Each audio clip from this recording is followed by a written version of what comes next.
Hi అండి, నమస్తే. ఈరోజు నేను లెమన్ రైస్ సింపుల్గా ఎలా చేయాలో మీకు చూపిస్తున్నాను. నేను 2 కప్స్ రైస్ తీసుకొని హాఫ్ అన్ అవర్ నానబెట్టుకున్నానండి.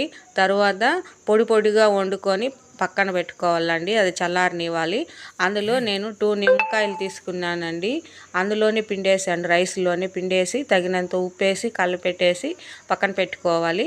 తర్వాత స్టవ్ అంటించి కడాయి పెట్టి ఆయిల్ హీట్ అయ్యాక ఆవాలు, ఉద్దిపప్పు, జీలకర్ర అవి వేసుకోవాలండి. అవి వేగాక నేను పల్లీలు వేసుకున్నాను. అవి వేగాక మనము మిరపకాయలు, పచ్చిమిరపకాయలు, ఎండుమిరపకాయలు, కరివేపాకు వేసి వేగనీయాలి.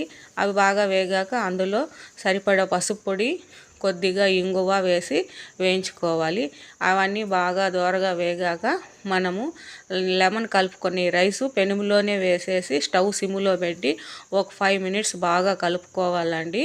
అంతే అండి, సింపుల్ అండి. లెమన్ రైస్ రెడీ అయిపోతుంది. చాలా బాగుంటుంది. ఒకసారి ఇలా కూడా ట్రై చేయండి. మీకు నచ్చితే లైక్ చేసి, షేర్ చేసి, సబ్స్క్రైబ్ చేయండి. ఓకే అండి, థ్యాంక్ యూ అండి.